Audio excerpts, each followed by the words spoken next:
sir.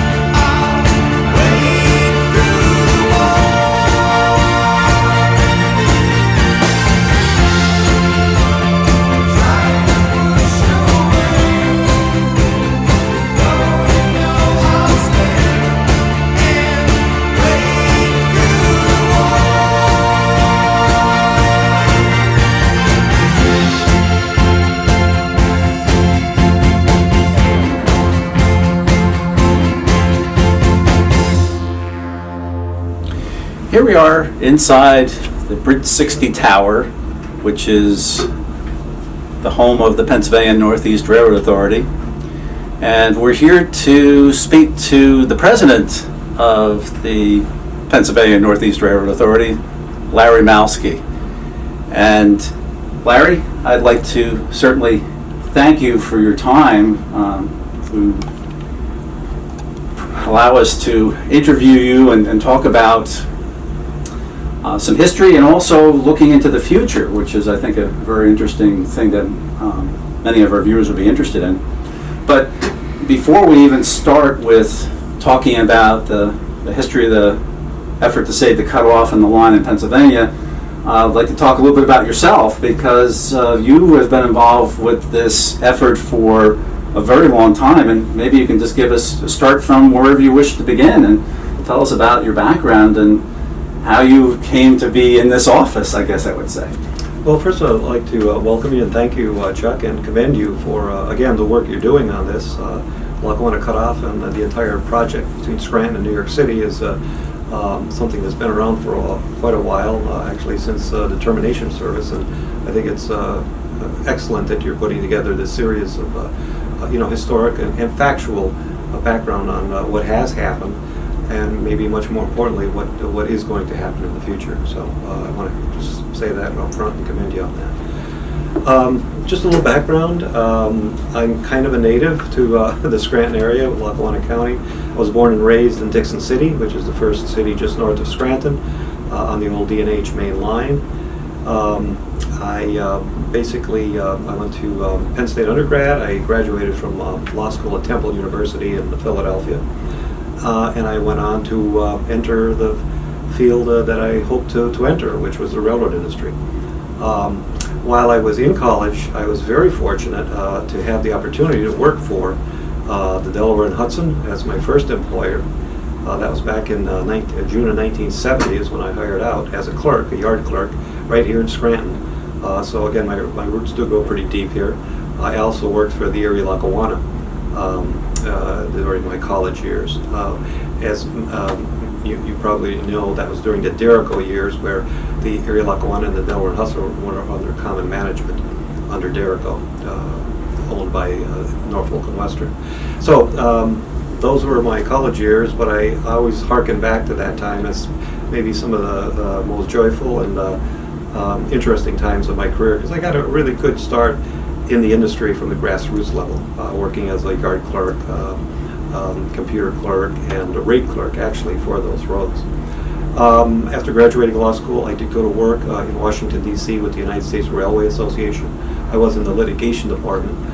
As you might recall, there was all kinds of litigation that stemmed from the Conrail structure. After USRA, 4 years down there, I was very fortunate to get a job with Walter Rich as his general counsel in Cooperstown, New York, working for the New York Susquehanna and Western, where I was for about 4 years.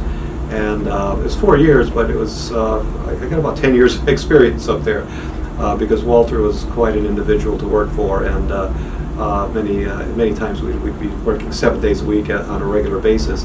But it was very fascinating because it was during the time that we acquired the Syracuse and Utica divisions from Conrail. We negotiated the trackage rights up to Delaware between Port Jervis and northern New Jersey and Binghamton. And we actually bought the Susquehanna from the bankruptcy trustee. So it was a very interesting period of growth on the New York Susquehanna Western and the Delaware Otsego system. After that, by a fluke, I actually had an opportunity to come back to my hometown, which is pretty unusual in that it was the early 80s, and Guilford owned the Delaware and Hudson, and the D&H main between Scranton and Carbondale was being downgraded severely to the point that most of the line north of Scranton was actually taken out of service. And they did have plans to basically liquidate it, take up the rail, etc. So I actually came down as a consultant to Lackawanna County, who was looking at trying to save the line for economic development purposes. Since there was no one else to purchase the line, there were no private interests interested in purchasing the line, and it certainly faced certain liquidation. Came down, did my consulting duties, made the recommendation to Lackawanna County that there's always risk involved, but it's worth saving this line, because once you lose the line, once it gets liquidated, abandoned, and ripped up, obviously, it's very difficult to bring back. And came up with a recommendation to form the Rail Authority, which we did, and kind of the rest is history. We started off 34 years ago with that, and our first year of operation through a private operator, which we went to an RFP and hired to run the system. Actually, we had about 500 revenue cars, and this past year, actually this year, 2017, we'll be having a record year, well over 8,000 cars. So it shows that when the local governments get involved to save these rail lines, it's a very good decision for the future. And that's kind of where we are. Of course, part and parcel of what was going on in the early 80s was the downgrading of a lot of lines in northeast Pennsylvania and New Jersey. The main one being the former DL&W Lackawanna, Erie-Lackawanna main line. After we were able to save the Carbondale line, a very similar scenario played out on the Lackawanna main line through the Poconos. Conrail was in the stages of abandoning. They actually had formally abandoned a lot of it, and they were actually starting to liquidate it, pull spikes, getting ready to lift the rail. And again, we basically were able to use the local rail authorities as a safety net, since no private interests wanted the line at that point. And Conrail really didn't want to sell it to any private interests, quite honestly. So the local government safety net of the rail authority was there to save the line, to save the railroad through the Poconos. And here we are today, 2017. So what was your first involvement directly with, I'll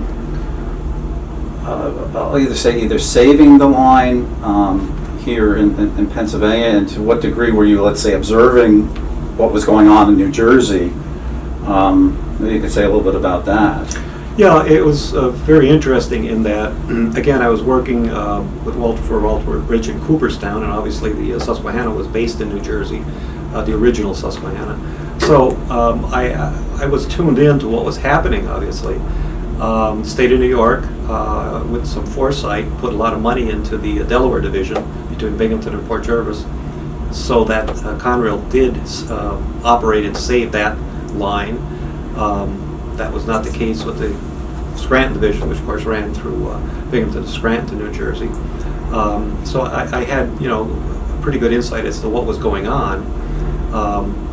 But we really got involved, again, when we formed the Rail Authority, and at the same time, Monroe County, through the Monroe County Railroad Authority, which was formed in 1982, was up and running again as a grassroots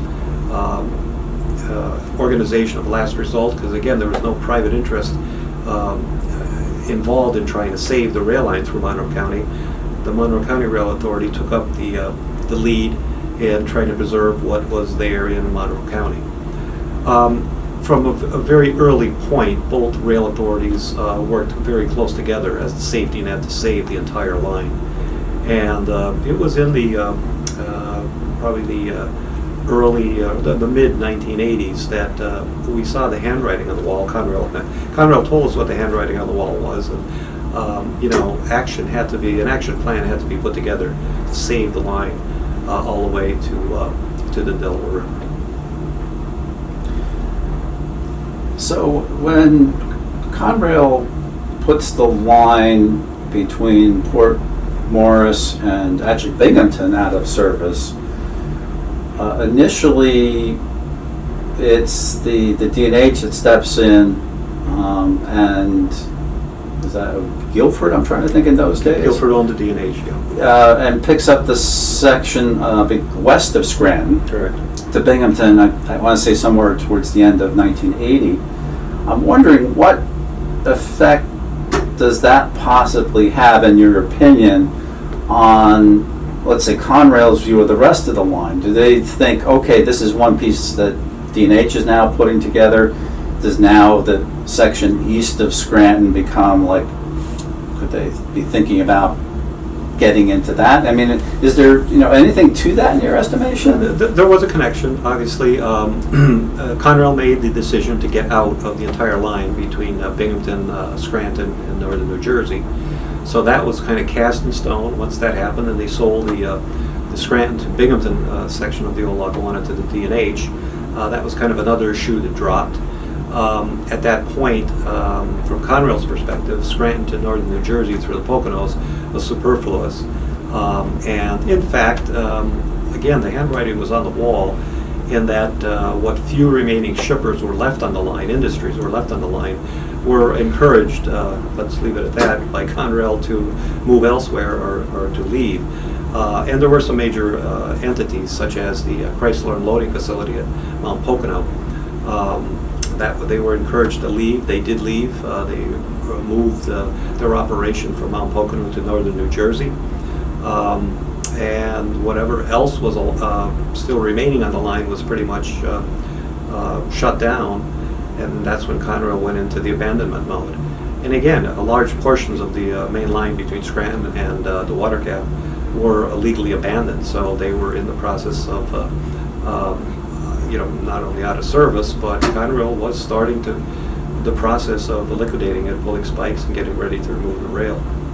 So it was really at that point we had to move, or it would be ripped up, and that would be the end of it. Which brings me to my next question, and in a sense asks you to put on your attorney hat, and that is, what happens at abandonment that makes it so difficult, not impossible, but difficult to bring a line back? That what happens legally, I guess what I'm asking, that is an impediment that wouldn't be there if the line were not abandoned formally? That's a very good question, and it's one, and I don't want to bore everybody with all the technical legal details, but it's an extremely important question because it's really shown in history what's happened to many lines that haven't been saved. And it really relates to what happened to the cutoff, to be honest with you. Without getting into all the specific details, a lot of bad things happen when the line is officially abandoned, number one, but even worse when the rail gets lifted. And the reason for that is there's a myriad of reasons, but one right off the bat is from a legal perspective, once you take the rail up, you really get into the legal technicalities of what type of title did the railroad have. And what that means basically is if they didn't have fee simple title, which is the best title you could have, there are many areas, and you have to read each deed, so it's not carte blanche, this applies to every line. You really have to get into technicalities of each deed that the original railroad used to acquire this land. But once you actually lift the rail, in many cases it triggers what's called reversionary interest, which means that in some cases, if the language is in those particular deeds, you actually lose the title to the property.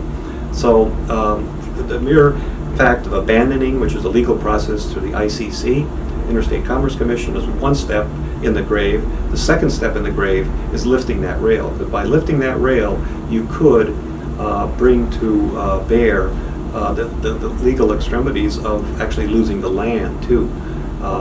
In other words, those deeds were actually conditioned on having the rail there. And once the rail is actually gone, i.e., liquidated, lifted, ripped up, the land actually could go away and revert either to adjoining landowners or other parties.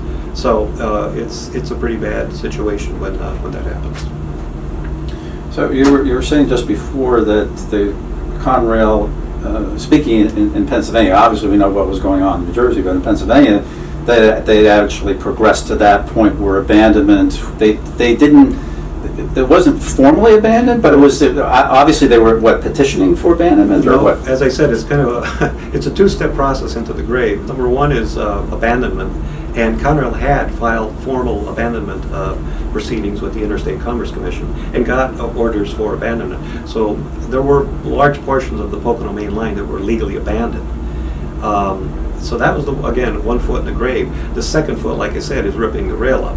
They were poised to do that, and actually started to do that by pulling spikes and things of that nature, when, again, at least we had the structure in place, the rail authorities, as the last resort to save, as a safety net, to save it. And through the rail authorities, we were able to bring negotiations with the likes of the governor of Pennsylvania, Governor Casey, Senator Specter at the federal level, former Governor Scranton, and some very important people in their organizations. One I just want to mention is Andy Wallace, who was Senator Specter's chief aide and was very, very helpful in the day-to-day struggle to negotiate with Conrail and change their decision to lift the rail off the Pocono Main Line. So obviously there was political support within politicians, but presumably there was also local support. I mean, I would say grassroots, or even the press. I think there must have been quite a bit of activity in the press that that covered this whole. Was almost like certainly in New Jersey, it was almost a 6-year period between 1979 and 1984. Actually 5 years, but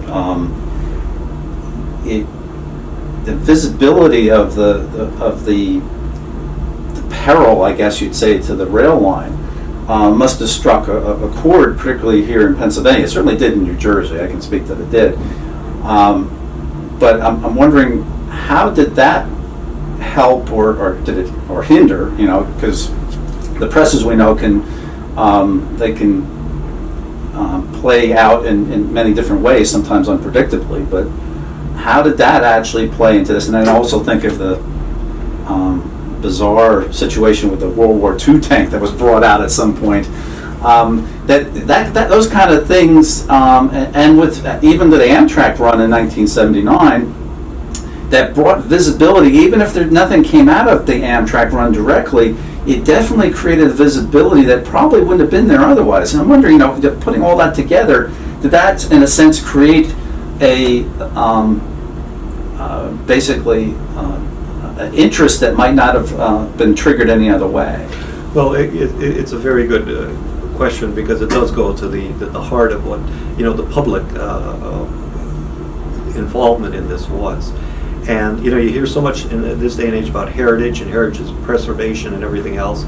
Well, there was no other heritage preservation effort that was more important than this rail line, the Lackawanna Main Line, because it touched so many families and people in Pennsylvania, but especially in Northeast Pennsylvania.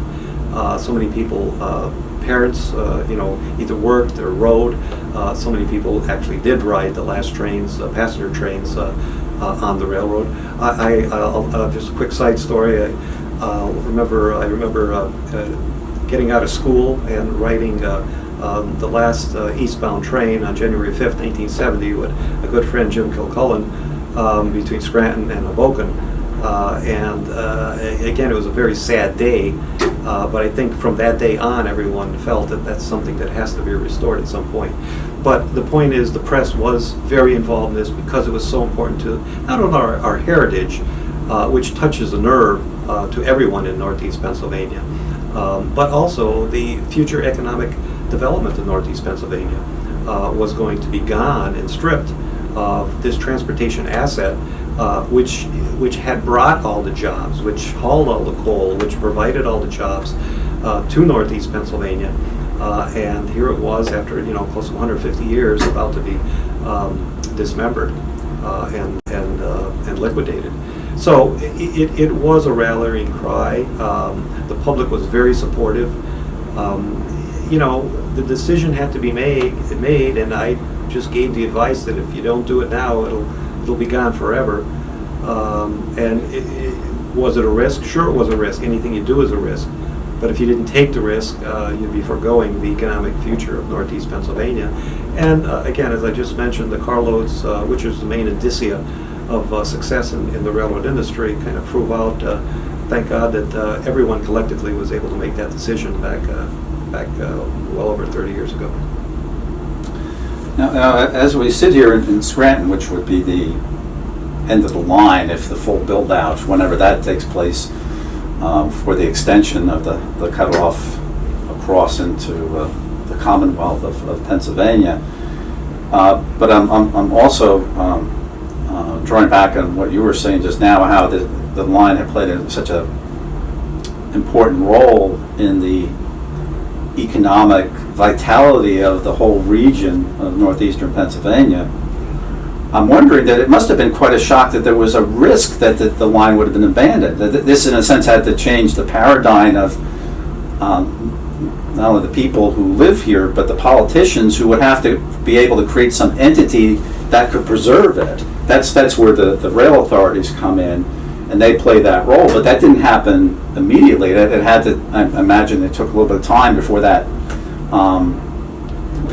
actually took place. But it's actually a testament to the people of Pennsylvania that you were able to save this line, even though I didn't really realize that actually there had been formal abandonment. So you're kind of, in a sense, pulling the railroad, in a sense, metaphorically out of the fire. It was again. I refer to it, and there's other steps too, but just in a general sense, there's two steps to the grave for a rail line. One is a formal abandonment by the owner, and the second is liquidation, i.e., lifting the rail, getting rid of the ties, and just basically liquidating what's there.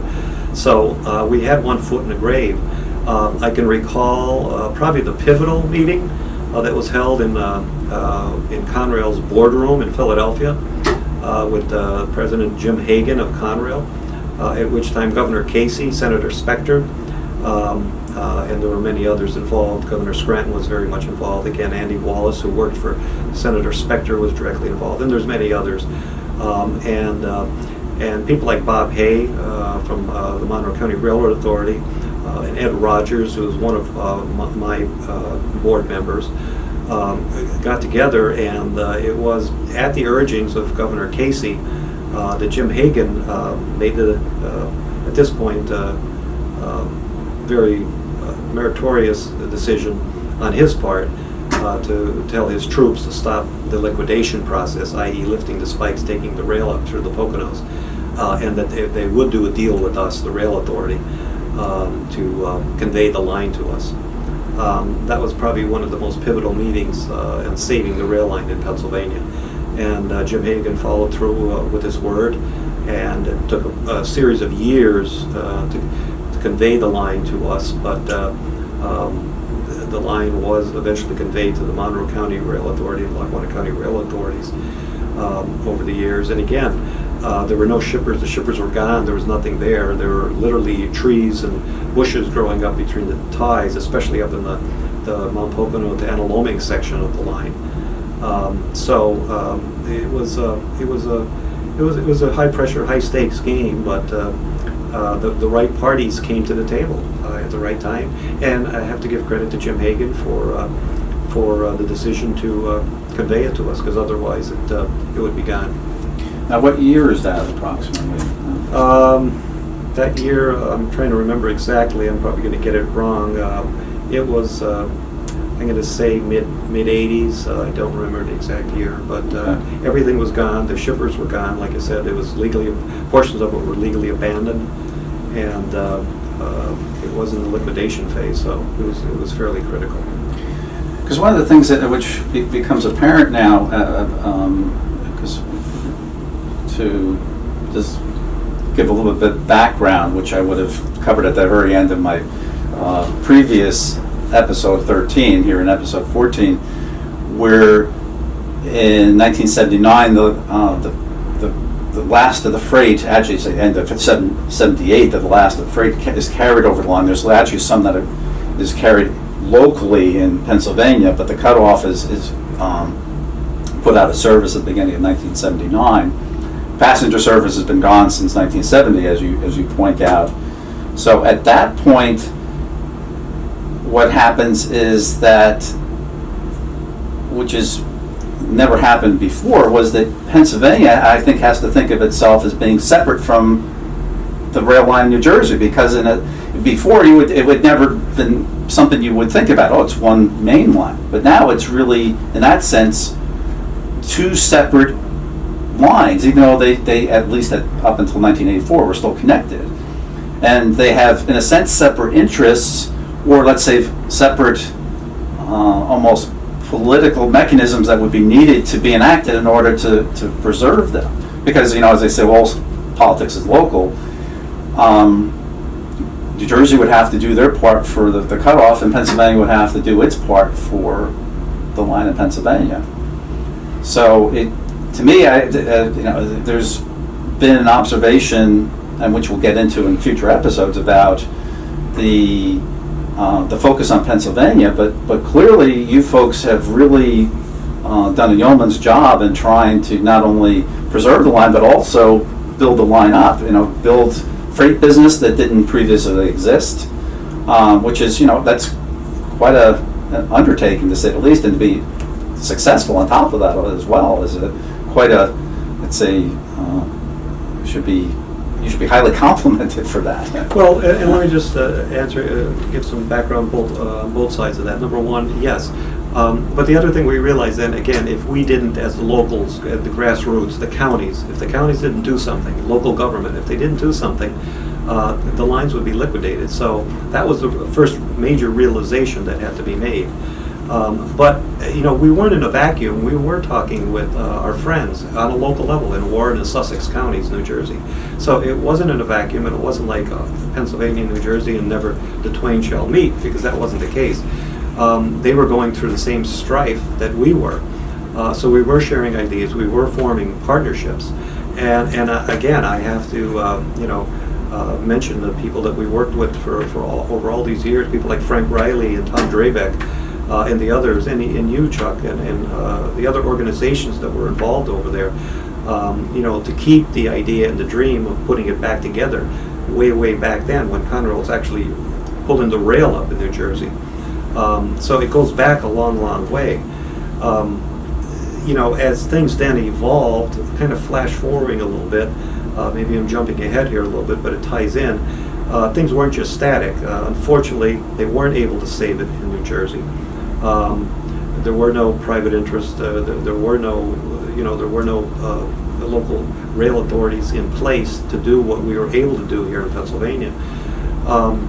But flash forward, because of those local grassroots contacts in Warren and Sussex counties, and the political structure involved therein, we were and they were in partnership able to bring it to the point of, even after Conrail ripped up the rail, sold the property to private interests, which is really the death knell almost in any case of bringing a rail line back. They were able to get to the hurdle back of having the state come in and condemn what Conrail actually sold, which was the cutoff. And I know I'm flashing over an awful lot of years and an awful lot of strife that went into that. But the miracle was that they were able, in New Jersey, to come back to the point of actually condemning it and getting the title back, because it could have easily been cut up, sold off in pieces. The fills could have been taken away. There's so many things that could have happened to actually preclude any possible future restoration of it.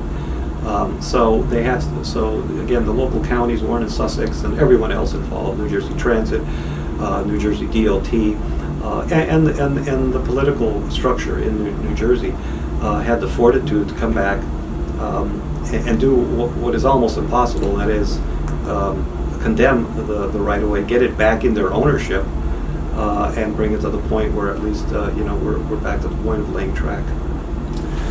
Yeah, and that essentially that's where this particular episode ends. But the thing is that you raise a very important point, and that is that, in a sense, that clearly in the first round, if you will, in terms of New Jersey and the cutoff, the effort to preserve the line failed. But ultimately, you have to think that, and that's what you were able to do here in Pennsylvania, is that ultimately the line would have had to end up in public hands anyway. Because I think you could probably use examples and elsewhere where rail service is being proposed, passenger service, commuter service, and where there's a private railroad that owns the trackage, and it's thought, well, gee, the tracks are there, and all you have to do is run trains. But it's in dealing with a private entity is a lot different than dealing with a public entity. And I'm wondering now that if at least the scenario that played out, that was the scenario that had to play out sooner or later. It would have been nice if the tracks had never been taken up in New Jersey. I think we all agree that would have been so much more helpful and made things a lot easier. In public ownership removes certain impediments that would be there if it were not in public ownership. Right, and this again might be jumping ahead, but the most asked question is, why is it taking so long? That rail line, the cutoff in New Jersey, was as close to dead as any rail line ever got, and in fact it was dead, just about. It was resuscitated at the last moment through this condemnation. But when I say that, that took years and years and years. Like I said, once the railroad was sold, Conrail sold the cutoff in New Jersey to private interests. It was years it was held by these private landowners, basically. And it took years for the condemnation for New Jersey to make the decision to go through the condemnation to get the money, because you're talking close to $25 million to do this thing as far as the condemnation, and then to go through the condemnation process. It took years and years and years and years, and I know it's not what people want to hear, but that's the history of it, and that's what happens when you let a rail line go to the point of the rail being lifted. This is what happens. It takes years to come back, and not trying to make excuses, but that's just the facts, and that's what happens when a rail line is not only abandoned but liquidated. Well, the thing is, with most rail lines, in a sense, you don't have this problem. In other words, most rail lines, when they're abandoned, no one's really thinking about, well, we're going to think about bringing this back right away. And actually, that thinking was already there before the rail was removed. So this was an effort that, in a sense, goes back to almost, in a sense, to the days where the line was put out of service, where the threat was obvious at that point, and it played out over the next 5 years after that in New Jersey. But the effort never died. Right. It was kept alive, and that's a very good point. It was kept alive, and again, it was kept alive, like I said before, at the grassroots level, at the county's level. The counties knew that there was no one else there. There were no private interests. There was no other interests. There was nobody else around that wanted it, and they had to make the conscious decision to take the risk of saving it for future generations, and it was kept alive. The dream was kept alive, and as long as that dream is alive, the entire thing will be put back.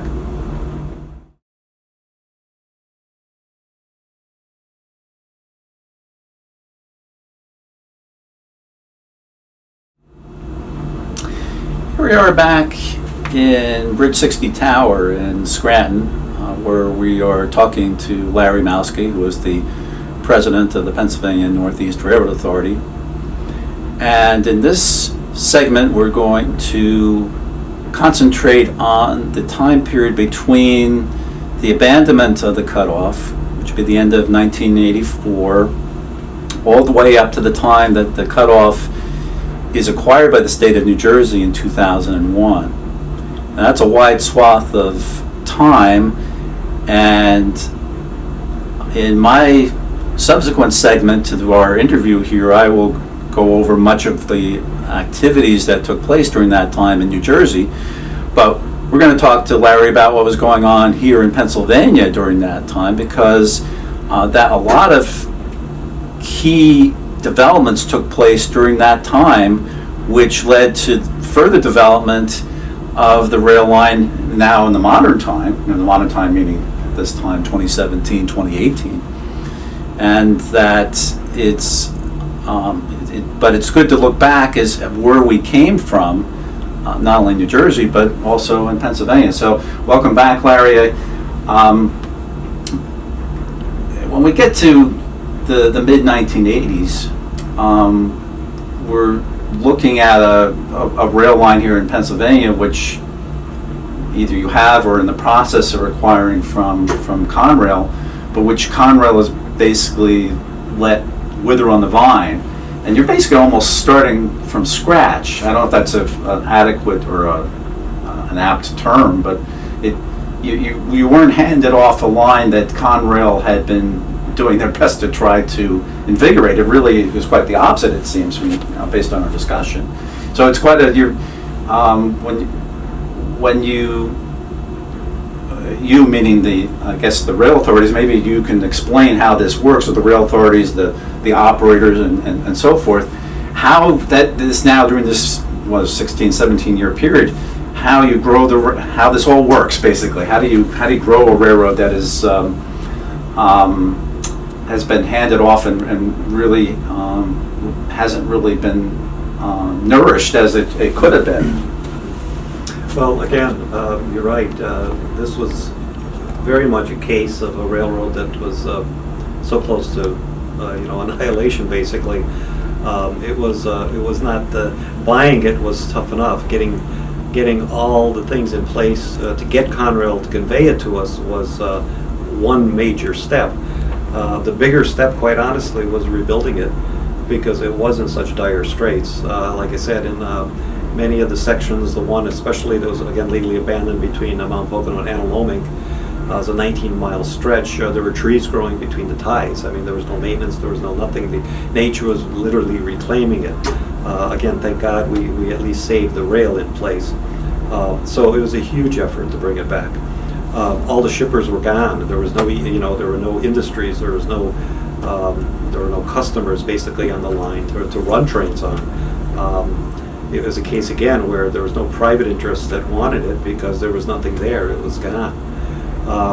We basically were able, with the good graces of the state, the governor, PennDOT, the PennDOT Bureau of Rail Freight, which was very helpful in attempting to come up with some grants to at least bring it back to service, put it in service, because again, you really couldn't run on the line, to be honest with you, when we were able to take it over. We then again went through an RFP process, or a request for proposal process, to try to find a private operator, because that was the intent. The intent was never for the authority itself as a local government entity to run it, although we could, because we are, the local rail authorities are actually certified common carriers under federal law, under the ICC, the way we purchased it. So we're considered common carriers from a federal law perspective. But the intent was to bring in a private rail operator to an RFP process, which many other communities, counties, and other entities across the United States have used as a very successful means of returning a rail line to service. So we did that. We went through RFPs. We put the line out. It was a tough RFP because you're basically asking for someone to come in to run a rail line with no customers, no traffic on it. But we were successful in doing that. We brought in a private rail operator. The first years were very, very difficult. That private operator was able to get state funding to rehab the line and bring it up at least to Class 1 standards and then higher standards. And the good news is it was during the period of deregulation where that was a turning point in the rail industry. That was really the start of the rail renaissance of the rail industry. And not without getting into too much detail, it's basically a change in federal regulation which allowed the railroads to compete on a more even playing field with the trucking industries, the water carriers, the barge interest people, all the other people who hauled freight. And it started to really open doors in the rail industry because we were able to compete and go after some of the traffic that was lost. When we got the line open, we had the ability to start marketing it. Our private operators basically went out, hired marketing people and groups to go out and market the line, saying, hey, here's a rail line, it's back to life. It's running. It's able to run. We've got industrial sites, and those private rail operators were able to work with us collectively, and the local economic development groups, the industrial development authorities, all the other economic development groups, the Governor's Action Committee, entities like that, to find leads to bring industries back in. We brought some small ones back in, which were great, but I have to say the home run was the location and siting of the Amber Mills flour mill at Mount Pocono. That was probably the keystone of bringing the Scranton Water Gap rail line back to life. Without rail customers, without rail cars, without car loadings, you really don't have a viable railroad. And that was the home run. It took 3 years because there were some local property owners who didn't want an industry, quote unquote, in that area of the Poconos. They felt that wasn't a good idea. Again, this was a flour mill. It made flour. That's food. But they didn't think that was a good thing. So we were held up for 3 years. But luckily, the industry, which was a multi-billion-dollar industry out of Minneapolis, did their research, did their homework, and thought that Mount Pocono was the perfect place to produce flour for the entire Northeast coast, especially the Northeast corridor, because it's so close to the market. And again, you've got some of the largest consumer market in the country in that 100 to 150 mile radius of Mount Pocono.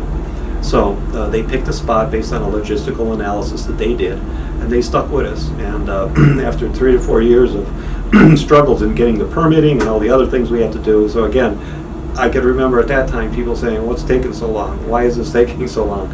Well, there were anything you do in this day and age, be prepared to have obstacles or critics or whatever placed in your face, and we had them. So it took 3 to 4 to 5 years to get that thing finally to the point of being built.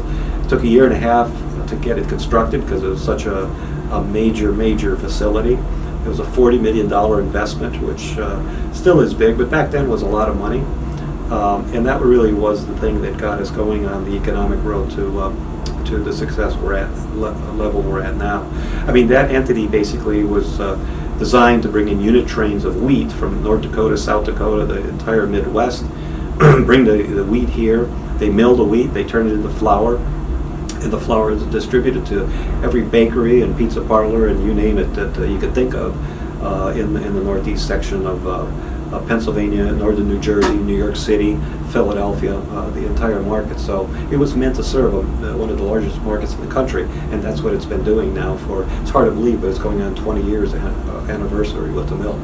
But what that brought, of course, was unit trains on our lines. You say unit train, what's, how?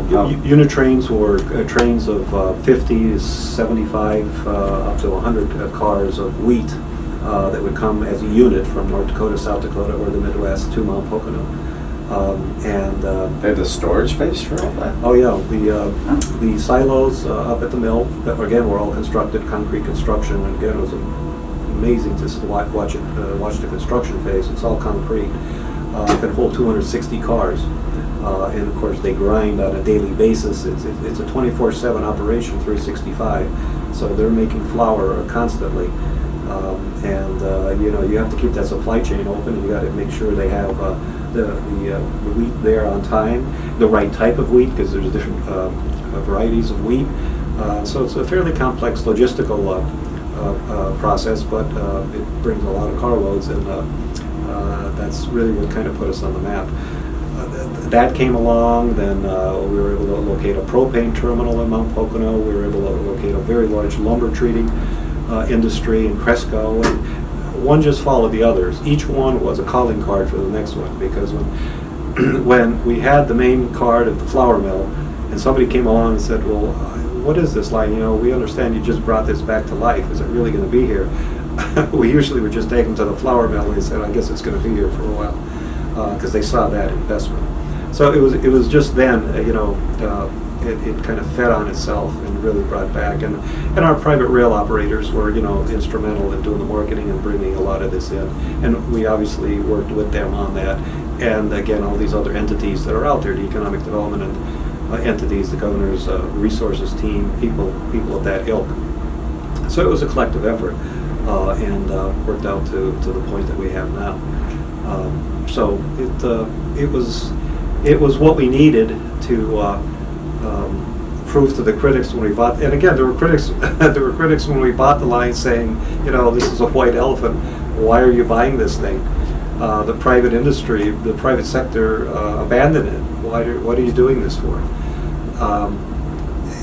Again, the flour mill, I think, and the other shippers, all the other shippers, and the over 8,000 cars now that run over this line are a testament to taking the risk, taking the gamble, but for the good of future generations and economic development. If we hadn't done this, none of these new industries in the Poconos in Monroe County would be there. So that's why you take the risk. Unfortunately, like I said, it usually takes much longer than anyone hopes for, but you have to persevere.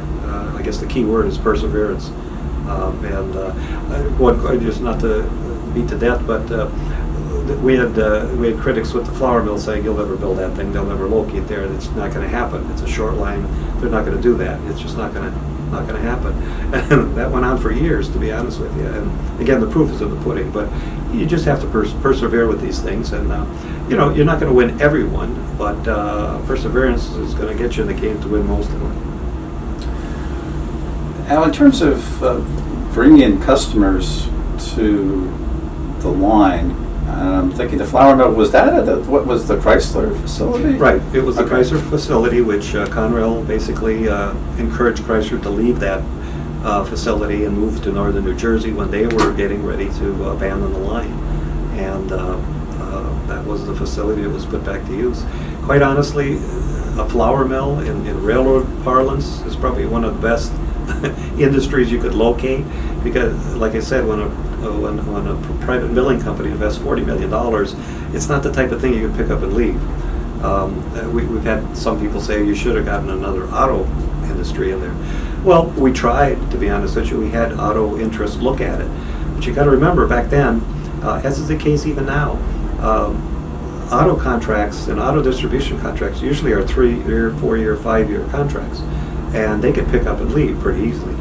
The key with the flour mill is it's about the most substantial type of industry, manufacturing industry, which is really needed in Northeast Pennsylvania.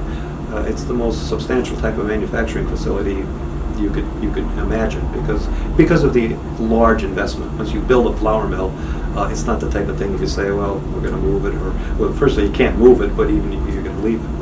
But it's been highly successful, and it, like I said, the work that they did, Amber Milling did to locate it there, has paid off tremendously, because they could reach all these markets in the largest market in the United States. Now, do you have? That would be jumping ahead, but I'm just curious, as we're speaking about with locating customers on the line. If we talk about like the cutoff, one of the problems with the cutoff, if you were going to look at it from a perspective, if you're going to operate as a freight line, would be that because the way the line was constructed, there really are no places, with the exception of maybe the station at Blairstown, where you could put a siding back and so forth, at the 3 stations, Greendale and Johnsonburg.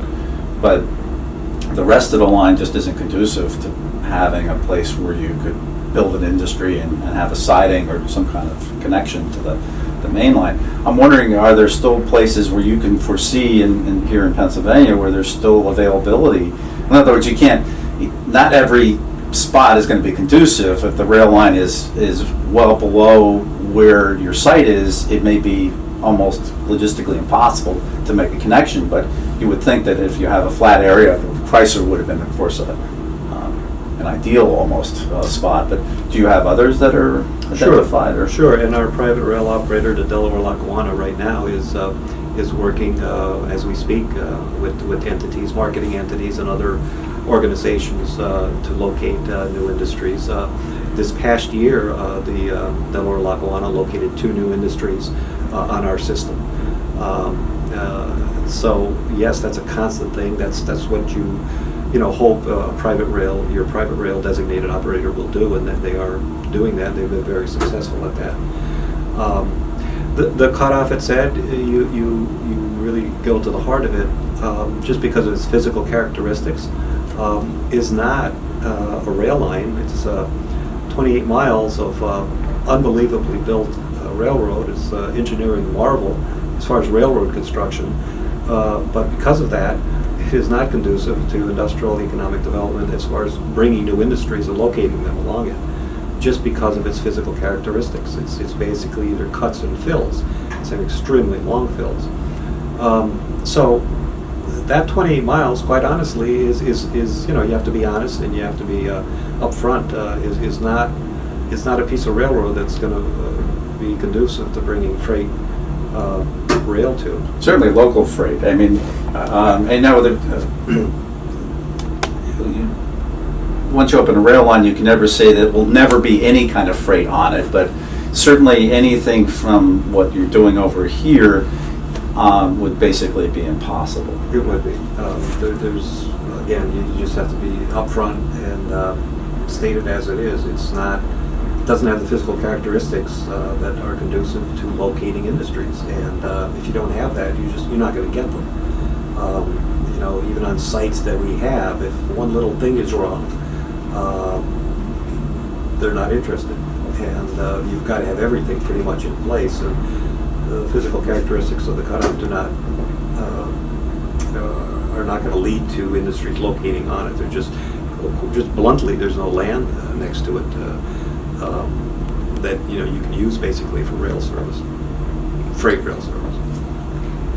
One final question for this segment, and we've touched on it in our previous segment. That has to do with the rail authorities. At some point, the rail authorities, the Lackawanna County Railroad Authority and the Monroe County Railroad Authority, become joined as one. Presumably, that was to consolidate, in a sense, give you a bigger critical mass, or how would you characterize that? Well, the genesis of that, all along, both rail authorities worked very closely together because, hey, we own the same rail line. It was that vital, and if we didn't work together, and not just the main line. There's actually more railroad than just the section between between Slateford and Scranton here. There's actually, you have the Carbondale line and other branches here at Scranton. But the genesis of it was regionalism. But much more importantly, it was quite honestly put to us that to pursue the passenger project, you need to get organized in Pennsylvania from the passengers project perspective. And what I mean by that is in New Jersey, you had one entity. It was New Jersey Transit. They are the passenger service provider in New Jersey, period. It was looked upon in Pennsylvania that, well, you have this authority, you have that, you have this. You need to get some unity here. So we were highly encouraged from a federal perspective and a state perspective to regionalize. So there's one voice speaking for the passenger project, not two or three or whatever. And to bring it to the point where you'd have two partners in this project, the passenger project. You'd have New Jersey Transit, and you'd have this entity in Pennsylvania, one entity in Pennsylvania talking and working together like you do in other services. The example that has been given, and we've followed, is the Port Jervis service. If you look at the passenger service between Hoboken and New York City and Port Jervis, it's in two states. It involves two states. It involves entities in two states. So it is a pretty good model to follow for this service to Scranton. And it's roughly about the same distance. That's 93 miles, and we're about 133 miles, so we're a little longer. But the concepts, the organization, the working components are so similar. We don't want to reinvent the wheel here. We want to use and work off the successes of other service. So this service is going to be very, very similar to that. To get back to the authorities, that was the reason, that was the genesis of putting the authorities together. And actually, just to explain what happened, because we do get asked, how exactly did that work here? Well, what happened was, the Lackawanna County Railroad Authority, its assets were joined into the Monroe County Rail Authority. So it went away, and its assets went into the Monroe County Railroad Authority. So what actually exists right now is the Monroe County Railroad Authority. The reason it's called Pennsylvania Northeast Regional Railroad Authority is by means of just a minor name change. The name of the Monroe County Railroad Authority was changed to Pennsylvania Northeast Regional Railroad Authority. So you actually have the Monroe County Railroad Authority as the entity with a name change to Pennsylvania Northeast Regional Railroad Authority, and that's how basically it was put together. Okay. And again, the Monroe County Railroad Authority was organized and came into being in 1982. So with the creation of a larger, I'll say a larger entity, or maybe a one which consolidates what was previously there, two rail authorities, is sort of like the end point of this particular section that we're talking about in time. But I'm thinking that at least in parallel during this time, we're talking about 1985 to 2001, while New Jersey is in the long drawn-out process of trying to acquire the cutoff through the use of eminent domain and so forth. Clearly what is happening over here is far from static, so it gives, in a sense, you folks time to start putting your ducks in a row, building up your railroad into something that I think is not necessarily appreciated because you're not at that during this time trying to build a passenger railroad. Right. I mean, clearly you aren't. We have Steamtown, which we haven't really talked about, Right. Which does occasionally run an excursion service nowadays. Formerly they were a little bit more regular, but they've been here for quite some time as well. Right. And they have so there is a certain visibility from the passenger perspective. Right. That you may just want to comment on as Yeah, well. and that's a very good point that you put it in perspective, Chuck. It is a case where, again, the constant question of why is it taking so much time? All these little steps were pieces of the puzzle to put together to get to the point of getting the first money spent on the cutoff. The feds, the states, everyone wanted to see all these little things put in place. Things like the condemnation, things like putting the two authorities together, things like all of these components that people wanted to see in place before they started spending money on this project. They took time. The National Park Service, of course, Steamtown, owns the core complex and the place, the parts of the yard down here in Scranton. We own trackage, actually easements through the park, so we own certain tracks in the park for freight service. Because ironically, just to digress back a little bit as a little point of history, another last piece that took years to accomplish on our end was to buy Bridge 60, which we're sitting right outside of, which is the largest bridge structure in Pennsylvania from Scranton toward the Water Gap in Pennsylvania. And Conrail was still providing service over it right up to the end to Chamberlain, General Dynamics, and a plastics plant here in Scranton. They wanted to get out. The Bridge 60 was in major need of repairs. They knew that, we knew that. It was evident to all of us. It could have been a major factor in Conrail wanting to get out, because they knew they were looking at $1 to $3 million in repairs just to make Bridge 60 refurbished. So that negotiation took some time with Conrail too, but we negotiated a deal where we had to pay Conrail for it. We purchased Bridge 60 and these tracks in the Steamtown yard that we own, and the bigger tab was not the purchase. The bigger tab was coming up with $2.5 million in grants that were necessary to rehab and refurbish Bridge 60. And it wasn't just track rehab, it was major structural, substantive work to the structure of the bridge. And we were fortunate, again, working with our partners to get the funding to do that and to bring it up to standards. And we completely changed the trackage on it. We did a lot of, like I said, structural steel work on it. It was a major undertaking, but it made it safe and efficient for the future. So that was another area that just that transaction alone, the purchase of this trackage and the rehabilitation of Bridge 60 took about 4 to 5 years on our part. All pieces of the puzzle that had to be done before you can even get into thinking about passenger service. And again, as you mentioned, the entire line to the Delaware Water Gap, between Scranton and Delaware Water Gap, you couldn't run on it. You literally couldn't run on it. It was out of service, and it had to be rehabbed. That took years to bring back to that case.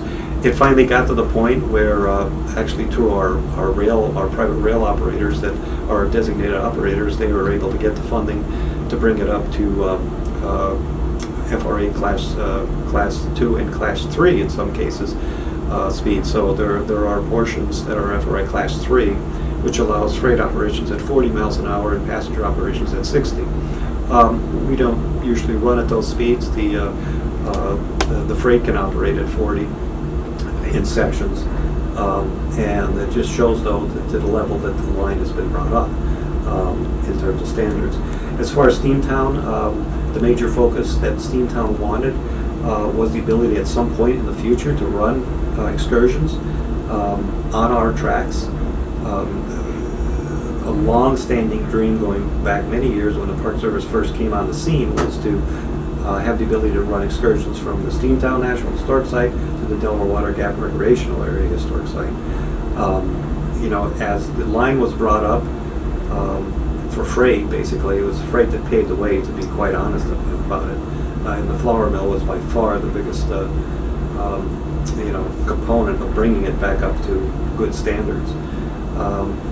It came to be that we were able to enter into an operating contract that allowed Steamtown to run on our tracks and run their excursions between Scranton and the Water Gap. And those are very popular excursions. They happen certain times sporadically throughout the year, but they've also, Steamtown has also run excursions to many of the other station sites, East Stroudsburg, Cresco, Tobyhanna, Gouldsboro, etc., Moscow. And we talked about historic preservation, again, another area where we're in it to save the rail line, but we're very attuned to the historic preservation aspects of everything along the rail line. The Rail Authority entered into agreements with local historical societies along the way to preserve the remaining stations, which are amazingly still there when we bought the line. They were decrepit. I mean, literally there were birds living inside them. The roof was caved in. It was amazing they were still standing, but they were. They were all old, historic Lackawanna stations. We were very fortunate to be able to work with local historical societies along the way, in which we still own them, but we've leased them to them. And they've done their own grassroots efforts in each community to get local, no one who has ever ridden the line recently or have seen these stations. They did a magnificent job in restoring them, in most cases, to original Lackawanna standards in terms of design, paint, etc. So it's another aspect that we do take to heart, and that is the tourism industry, that is the recreation industry. And we're thrilled to work with groups like Steamtown. Another group has just come into fruition here in the last 5 years or so, has been the Erie Lackawanna Dining Car Society, a group of individuals who have been very successful in going out and saving the last Phoebe Snow cars that ran on these tracks for all those years, particularly the diners. The last 2 Phoebe Snow diners now are here in Scranton, and one is pretty much fully operational. I mean, it's out being used for dinner trains and dining car service.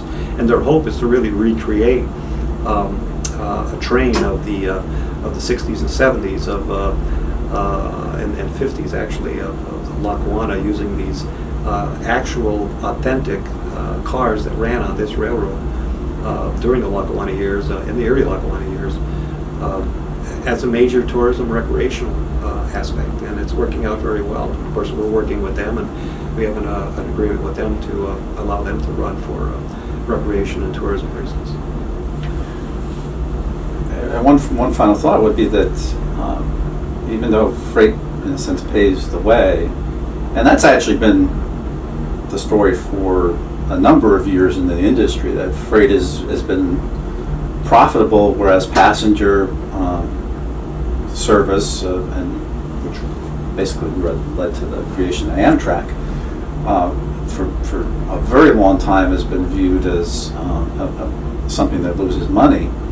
But even when in the days where, let's go back even to almost the beginning of the 20th century, that railroads even then viewed passenger service as a means, almost like a public relations type of tool, that even it was profitable, maybe certainly never as profitable as freight was and is, but it played a different role, and maybe to some extent that's what role it's still playing on this railroad, in that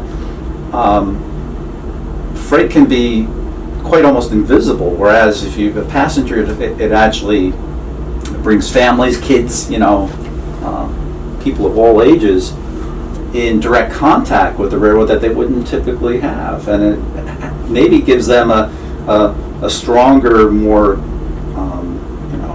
personal feel to the railroad that they wouldn't necessarily have any other way. Sure.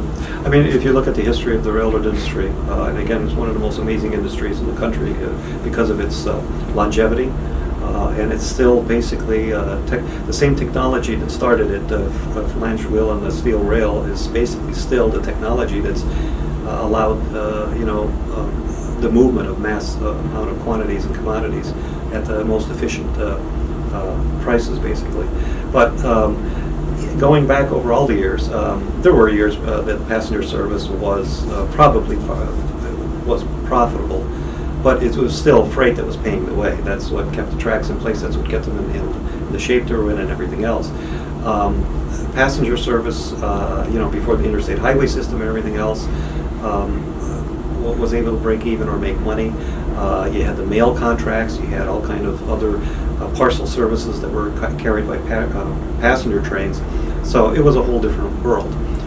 With the institution of the interstate highway system, with the institution, which most people kind of gloss over, with the institution of the massive amounts of federal, state, and local tax money that's been put into our air system, our airports. I mean, and I have nothing against it. Those are good uses of funding. All of our transportation assets should be funded. But when people say, well, why do we have a passenger train? None of them make money. Well, without local taxpayer money funding our airports, without local, state, and federal taxpayer money funding our interstate highway system, you wouldn't have airlines and you wouldn't have our interstate highway system. The point being, our transportation assets are our arteries and veins of our entire economy. Without all of them, not just one or two, you wouldn't have the economy we have in this country. So, unfortunately, this concept that passenger trains lose money and why should we fund them is the same argument that you exists with our airports and with our interstate highway system. They don't make money. The airports, if the airlines didn't have publicly funded airports and air control systems and everything else that is paid for by federal, state, and local taxpayer money, you wouldn't have airlines. So it's unfortunate, but that's one of the things that we've always struggled with in the industry, in getting the word out there that all our forms of transportation, whether it's highway, air, water, or rail, as far as passenger service, are funded and have to be funded by local, state, and federal taxpayer monies. But what you're getting for that, like I said, is the arteries and veins of our entire economy. And if you don't fund them properly, when your arteries and veins close up, it's not a good thing. It's very detrimental to our economy. And all of those forms of transportation should be funded by local, state, and federal taxpayer dollars because they're so important to every person who lives in this country.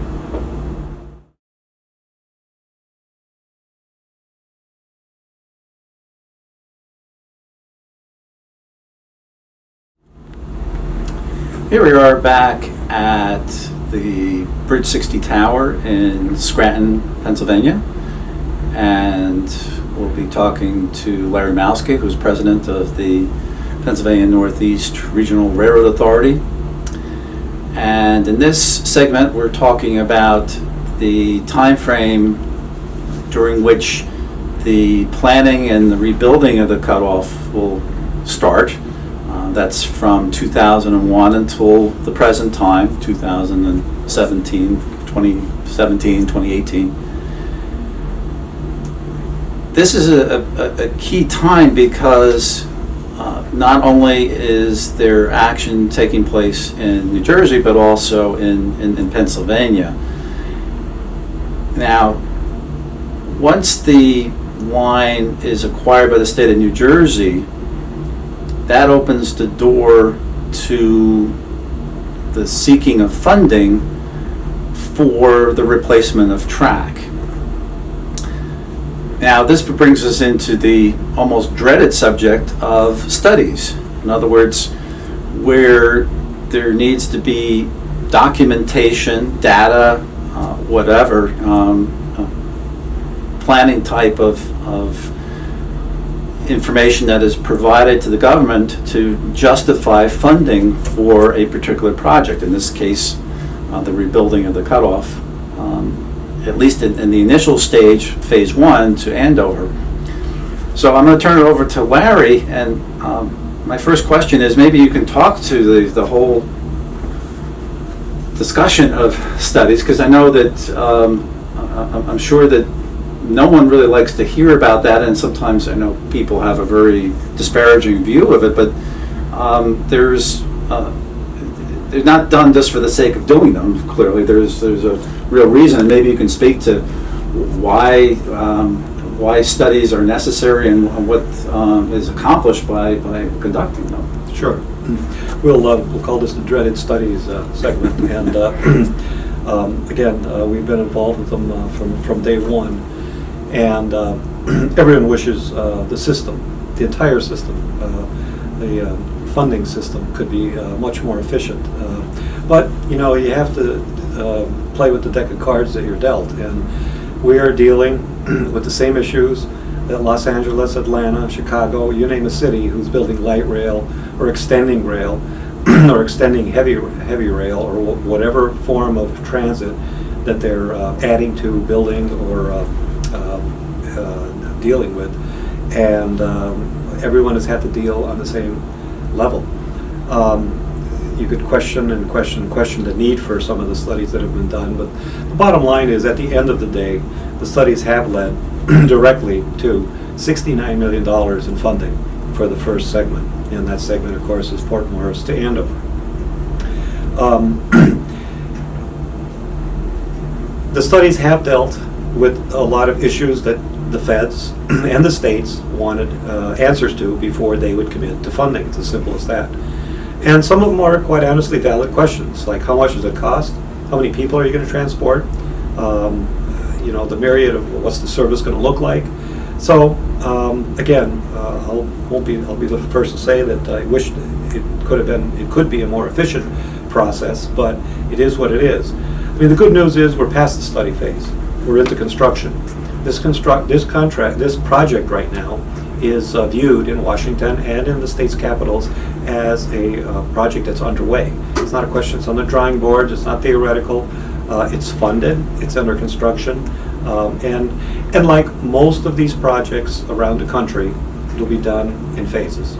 The feds or anyone doesn't just write you a check and say, here's the check, go build it and tell us when it's done. These projects are large, they require large sums of money, and they're done in phases. And that's not even just transit projects. Highway projects and other projects, major transportation infrastructure projects, are done on that basis in this country. And that's the way it is, basically. It'd be nice if it was faster and more efficient, but that's the way it is across the board. So we're not the only one that have been plagued with years and years of studies. Like I said, the good news is we're past the study phase, and basically we are now seeking funding for construction, which is underway on the first 7 miles, and engineering, and you need both. You can't construct a project without having engineering in place, obviously to bid the project out, to have the proper specs, to meet federal and state requirements, to meet all the other permitting and other issues you need to do to build. And that's the rules of the game, and that's what's out there if you want to complete the project. So I guess in a nutshell, if you don't have the studies and if you don't have the engineering done, you're not going to build a project. And that's the nature of federal and state and local funding for transportation projects. Again, the good news is we're underway. It's an established project with the FTA, the Federal Transit Administration, which is the entity in Washington where the majority of the funding is coming from. You have to live by their rules, their guidelines, their regulations if you want the money, and if you want the money to continue to flow. So that's basically where we're at. Very specifically, the next major goal is once the Andover section is completed, is to address the main link in the chain, and that's the 21 miles between Andover and the water gap, and I should say the Delaware River. That will be basically, the next major phase of funding. We are now seeking, just like we did for the first 7 miles, construction monies and engineering monies to complete that segment and get the 21 miles back, and thereby have the entire cutoff put back. We believe, and we're very optimistic, quite honestly, because there are some very important things happening, not only just from a public perspective, but from a political perspective, which is very important in projects of this nature. And that is that in Pennsylvania, we've got very, very good support from our Congressman Cartwright, who represents Northeast Pennsylvania, is a true advocate of the project. He has stated as such and has made it one of his priority top 3 projects that he's supporting and going after in his district. And he has been named to the House Appropriations Committee in Washington, which is a very important committee in terms of funding. As important, in New Jersey, the main proponent and advocate of the first 7 miles and the $69 million, which has already been acquired for the first 7 miles, is Congressman Frelinghuysen, who also is on the House Appropriations Committee, but a little more importantly, he is just been appointed the chairman of the House Appropriations Committee. So you have the 2 congressmen in the House in Washington who have made this project one of their priorities. They're true advocates of the project.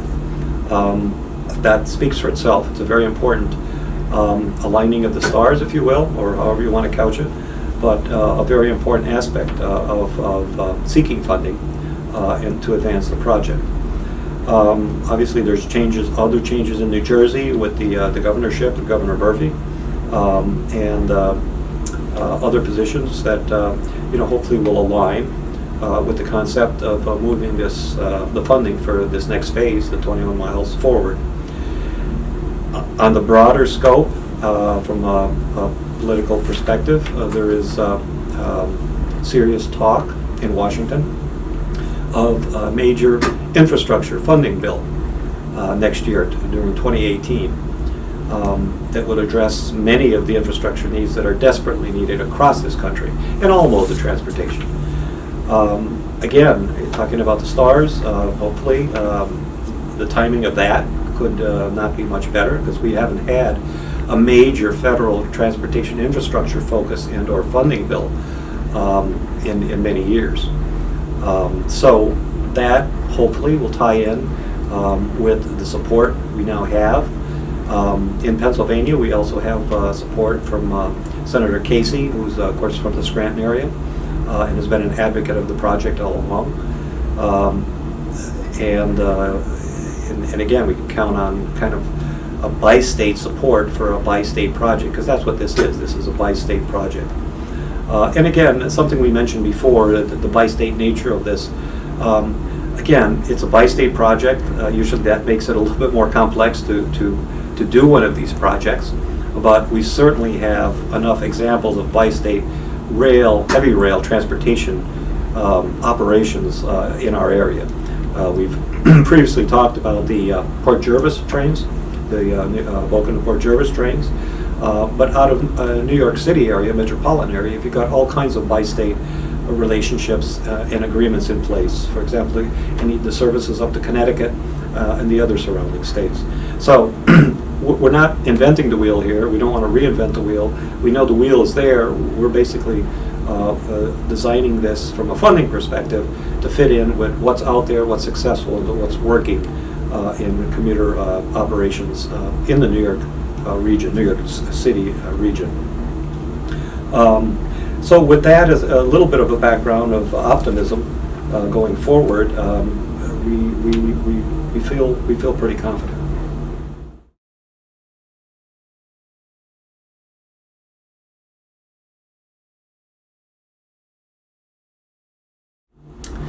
Here we are back at Bridge 60 Tower in Scranton, Pennsylvania, continuing our discussion with the president of the Pennsylvania Northeast Regional Railroad Authority, Larry Malski. And since in this segment we're going to be talking about the future, which is a really interesting subject having to do with the cutoff, the Pennsylvania main line here in not only from Scranton but east of here as well, going to the Water Gap. There's just so many things when we start talking about the future. There's a question of where do you actually begin. But I think one of the things we want to talk about is that where we are right now. And right now, the cutoff, even though there have been some things that have been impediments to its progress, New Jersey Transit has committed to a deadline of the year 2020 for the restoration of rail service to Andover. And I'll turn off my first question to Larry, and that is that there are many folks who probably never thought that something like that would ever happen. I know there are many folks who really said that this rail line is dead and we'll never see anything again. And obviously, that's not the case. No, in any project of this magnitude, especially in a rail transportation project of this magnitude, you're always going to have naysayers. In some ways, that's good because they do raise issues, raise questions that should be answered and that deserve an answer. And again, hearkening back to some of the economic development projects we had, like the flour mill, where people said you'll never get that built and that type of thing. You persevere and you go forward, and perseverance is the bottom line in these projects. But again, to some of the people who said that this cutoff will never be restored, I just kind of harken back to point out the simple fact that there were so many people that said you'd never lay a foot of rail west of Port Morris, and obviously the first 7 miles is already under construction. And that's the attitude you have to take. You have to persevere and go forward. But there have been valid issues raised by some folks regarding what will the cutoff look like once it's fully restored, et cetera, et cetera. The cutoff restoration and the project to bring passenger service back is just that. It is a passenger service project.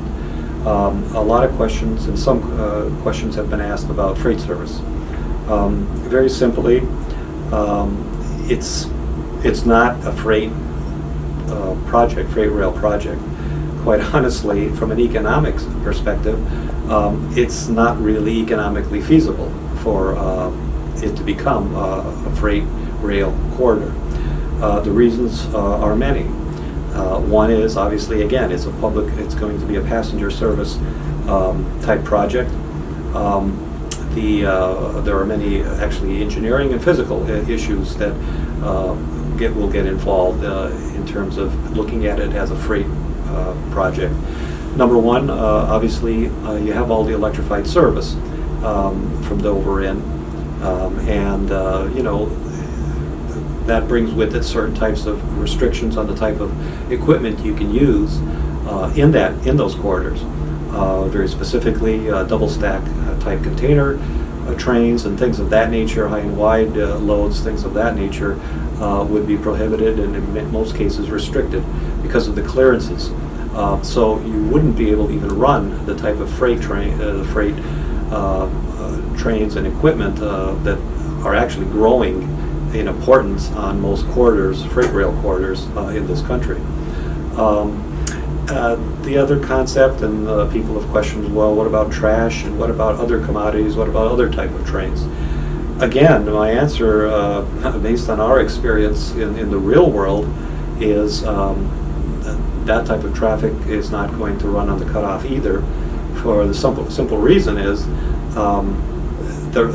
if freight is going to run from northern New Jersey or the New York City metropolitan area to northeastern Pennsylvania, it doesn't need the cutoff to run on. It can run on the parallel main lines which are in use as we speak.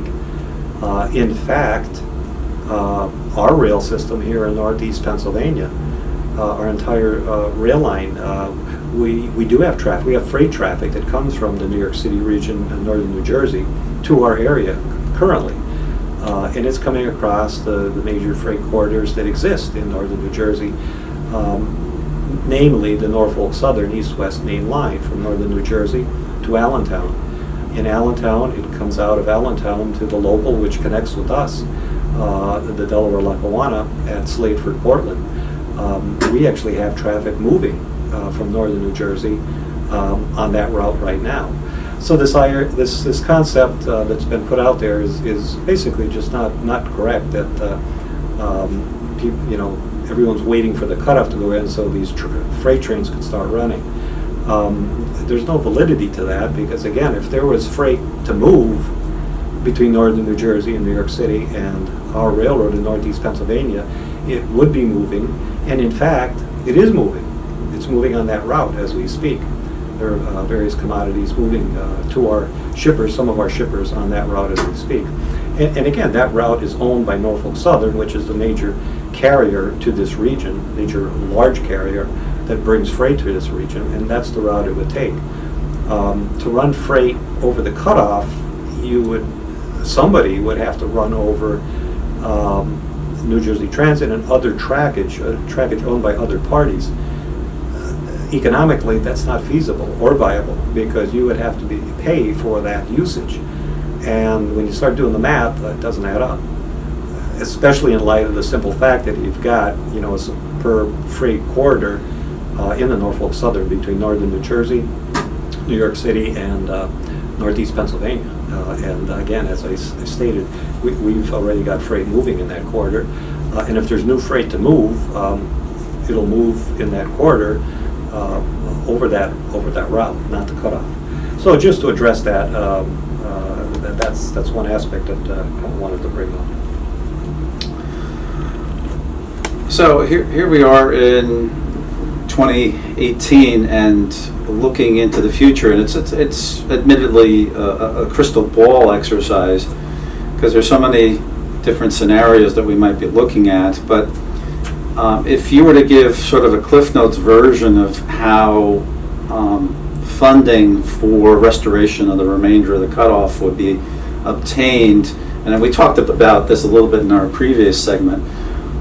What would be the most likely way, if there is such a likely way, that it would be obtained?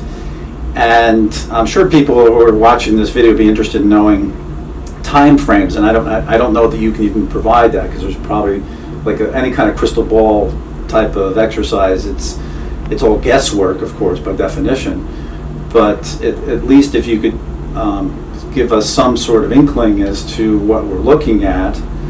And also emphasize the fact that I think it's also worth noting, at least in my opinion, this is not something that's easily done. No matter how you look at it, no matter how you define it, there's no guarantee here because of the fact that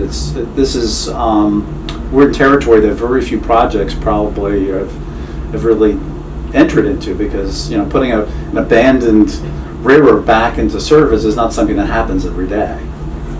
That's very well put, Chuck. And again, you're right in terms of there have been, and there are a lot of startup rail services going on throughout this country, but most of them haven't had to face the obstacles of not having any rail, or owning the property that you want to put the rail on.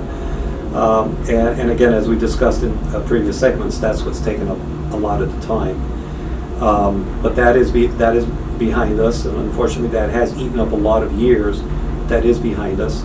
And what we have now in front of us is a project that's underway, and the first phase is funded. So the key at this point is to concentrate on, as you mentioned, 2020 would be the startup of service for Andover. So what we are concentrating is trying to make sure we have the funding in place for Andover West, and very specifically having the funding in place for Andover to the water gap. We are working again with our federal and state and local entities to put in place a funding plan to address what we're going to need on basically day one after this service starts in 2020 to Andover. I wish I could say the money would be waiting and sitting there on that date. That's what we're shooting for. If we're successful, the day after the first train arrives in Andover, construction will be starting on the 21 miles. That's what we are shooting for. To do that, again, we've got to have the federal, the state, and the local funding in place. We've got to have a bi-state funding agreement between the two states. Again, this would be the type of document that exists for the Port Jervis service, for the service to Connecticut, for the service to many of the other outlying two-state regions in the New York metropolitan area that has this type of heavy rail commuter service, and have obviously all the infrastructure in place to do so.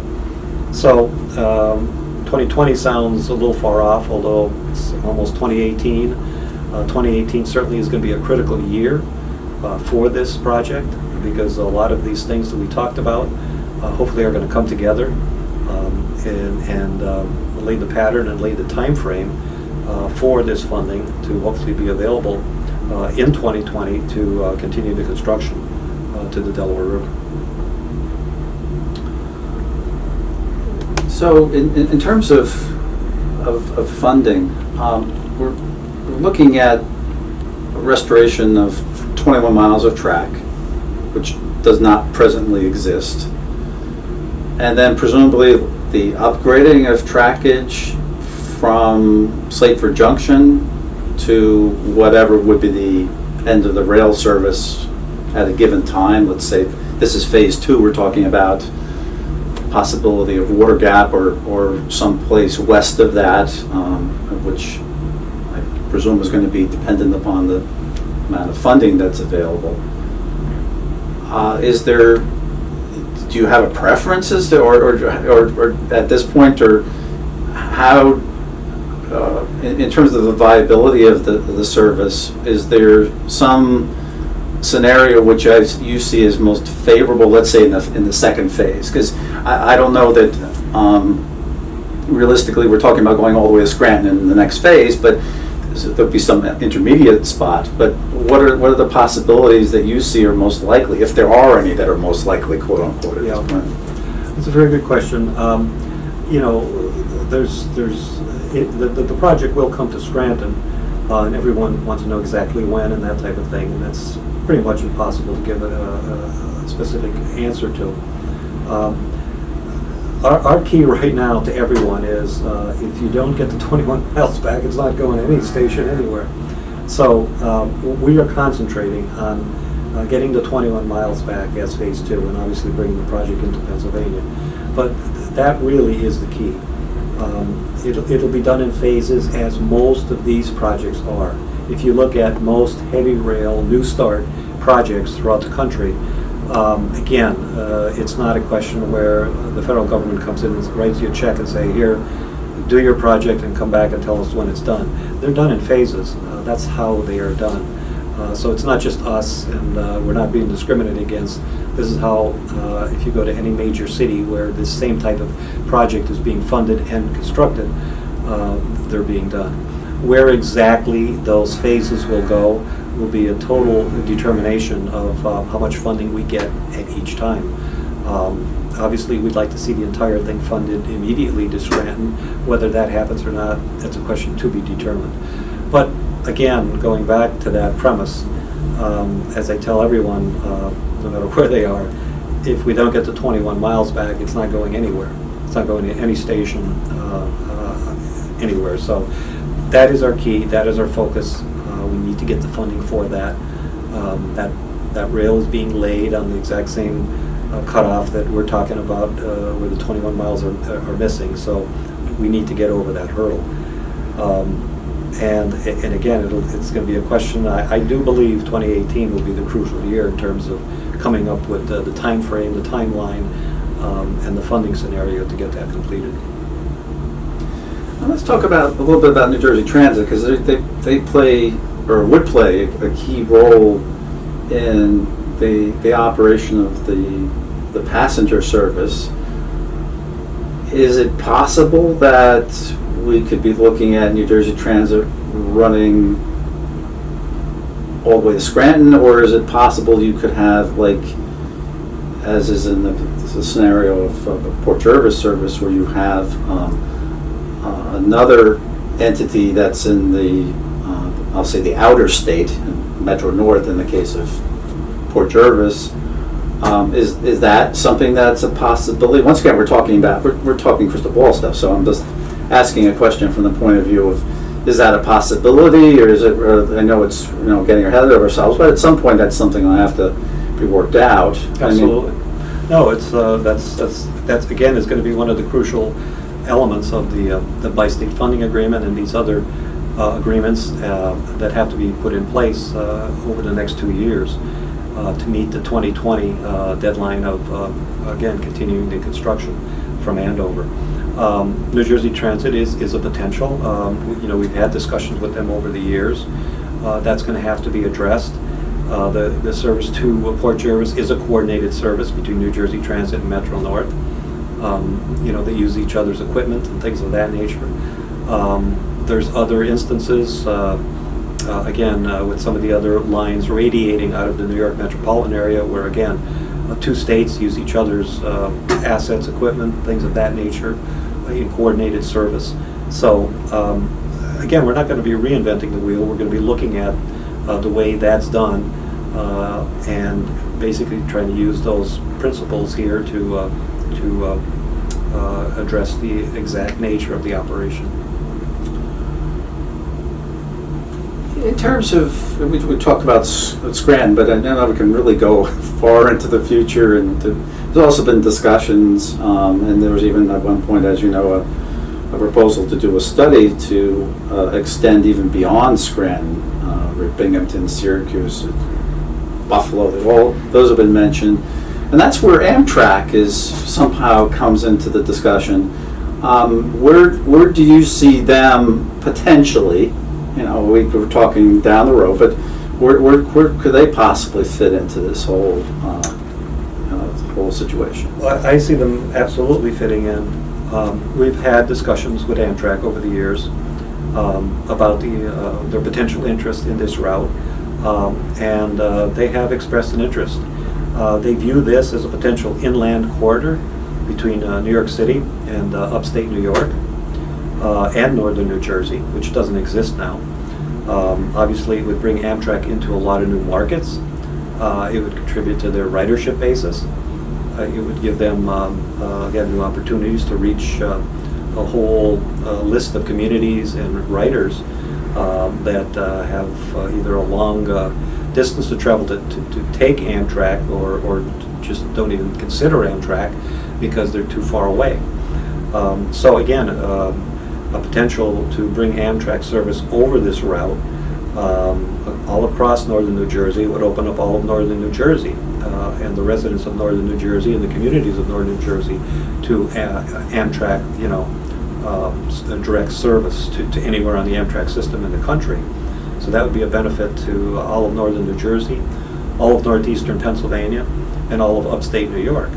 And again, I'll just go back to the premise I laid out before.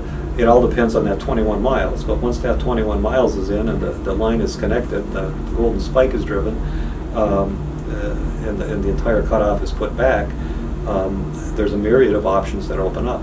As far as Amtrak, again, you'd have Amtrak service across all of northern New Jersey, northeast PA.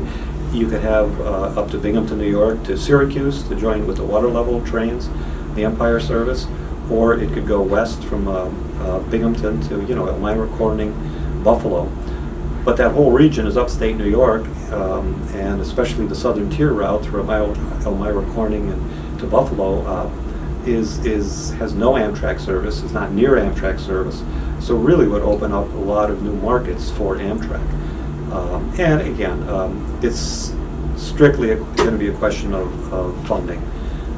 That would have to be a state-supported type rail project with Amtrak, which is becoming more and more popular in states across the United States. States are participating in what are called state-supported Amtrak routes, where the state participates in the funding. Pennsylvania now has one. Pennsylvania supports the service between Harrisburg and Pittsburgh. It's a state-supported Amtrak train. So the precedent is there for that. This would be a very interesting state-supported service because it would entail 3 states. It would entail New Jersey, Pennsylvania, and New York. But again, it would open up markets to sections of all of those states, New Jersey, Pennsylvania, and New York, that have no rail service, no rail passenger service, no Amtrak service. So there's some real possibilities there. Totally dependent on funding, but as I keep saying, totally dependent on the 21 miles of track that we've got to put back. And which leads me, I want to say, almost to my last question, which is that what we're talking about here in the future is in some shape or form similar to what has existed in the past. It isn't as if we're proposing something that never existed. Of course, Amtrak service didn't exist, and commuter service to northeastern Pennsylvania never existed per se, although I understand there were people who commuted. Certainly I know there were commutation tickets that were sold at Blairstown. I would not be surprised if there were tickets that were sold to folks who would commute from, let's say, Stroudsburg, for example. And the question I have is, or maybe it's even just a comment that you might want to offer, is that the benefits of, we've talked so much about all the details of putting this project together, putting the 21 miles back and such, but I think ultimately, in my opinion, the impetus for doing this is that the benefit that's going to be derived by folks who live within the corridor, which extends, depending how far you want to talk about, potentially even as far as Buffalo, for example, which historically was where the Lackawanna actually went. It wouldn't be by that historic route per se, but it would be that with the terminus of the Lackawanna from Hoboken. But just looking at in terms of the benefits that would be derived from putting this service back, and not only to northeastern Pennsylvania, but as an extended project, if you will, even beyond, going deeper into the crystal ball, so to speak. What would you say to folks who have their doubts about how there would be that positive aspect to the project? How what would be the what would people be able to say? This is why I'd like to support this.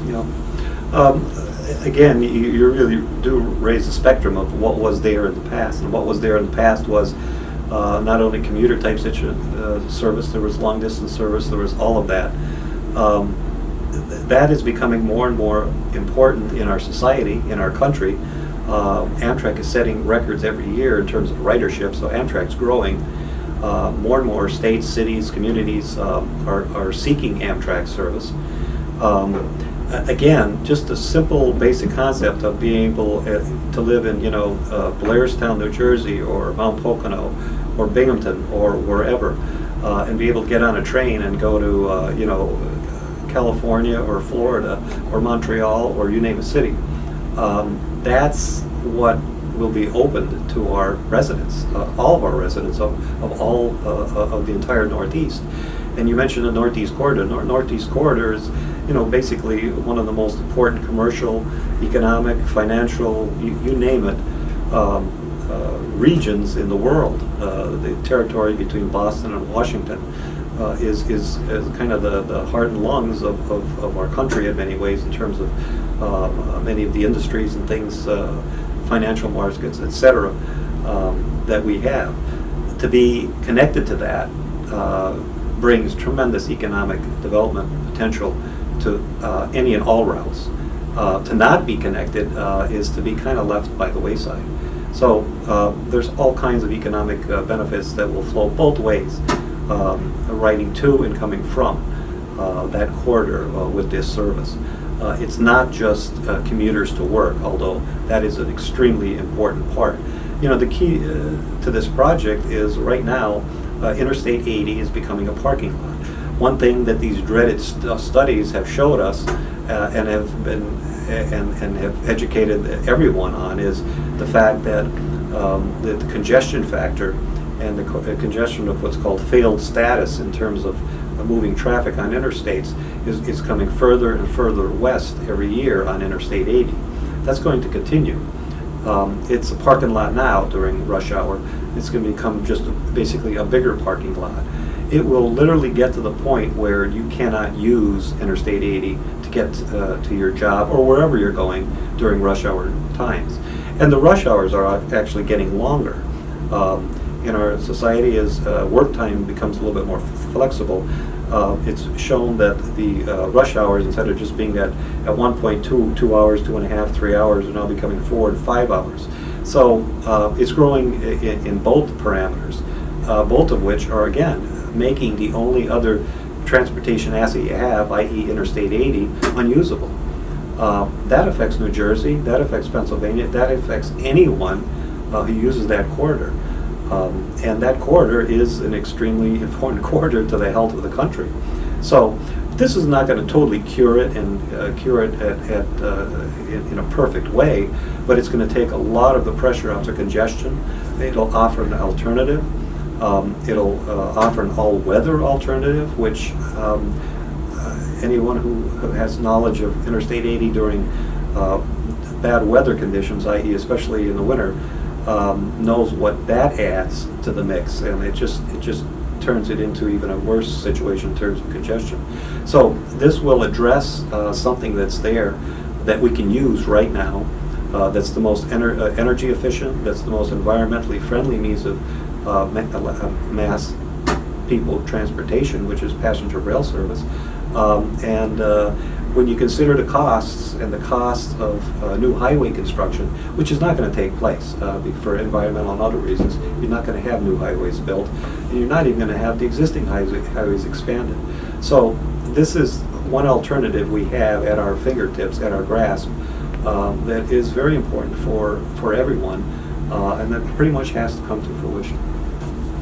I like to think of not so much the cutoff being in the Route 80 or I-80 corridor as I-80 being in the Lackawanna Cut-Off corridor. We've gone literally through 40 years of time in our discussions here in 4 episodes, and I certainly want to thank you for your time and your imparting your knowledge and your experiences.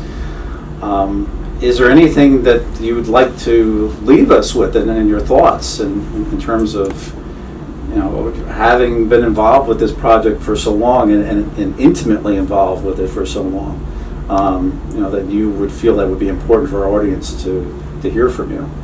Well, I appreciate that opportunity, and again, I would, I guess we'll close with my favorite word, which is perseverance. I'd like to thank all the people who have supported this project, who have gotten involved, who have written letters, who have called their elected representatives. I can't stress how important that is.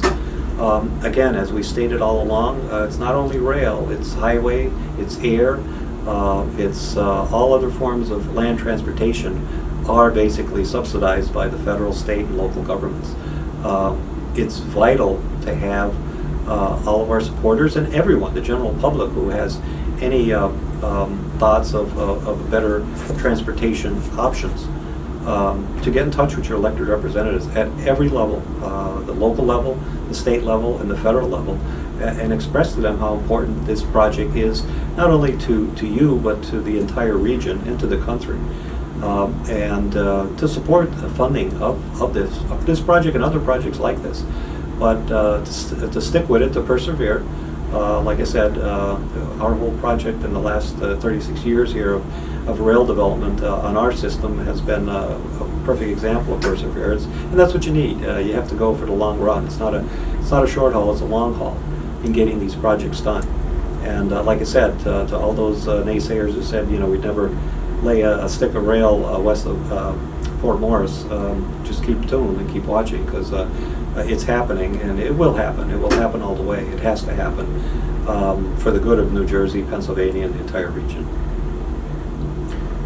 Well, I certainly thank you for your time.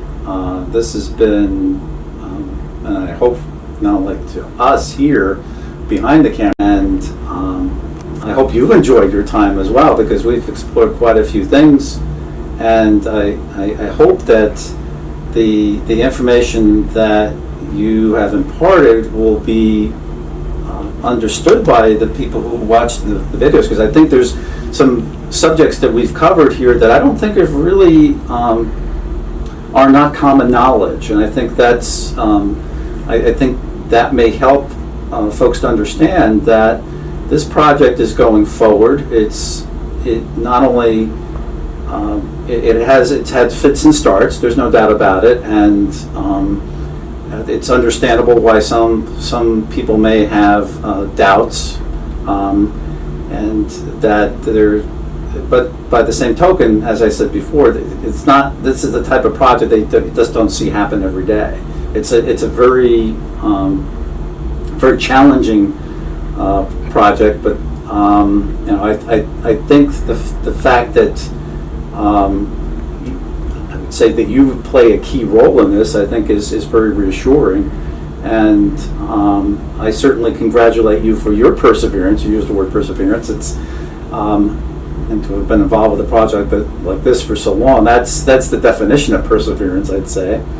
And you haven't given up, and I hope that folks, those people who would support this project, don't give up.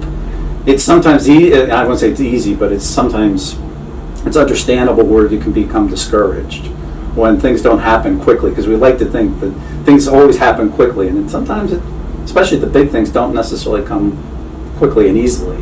And I think this is certainly a very good example of a project that requires perseverance. And want to certainly thank you for your for being a part of this project. Well, again, I thank you for this. I thank you for this opportunity. I thank you for doing this whole series on the Lackawanna Cut-Off. It's something that hasn't been done and should be done, and is being done by you and your daughter in a very professional means, which is very important from a historic, but also from a current aspect. And again, thank you for you and your association and the supporters that you have.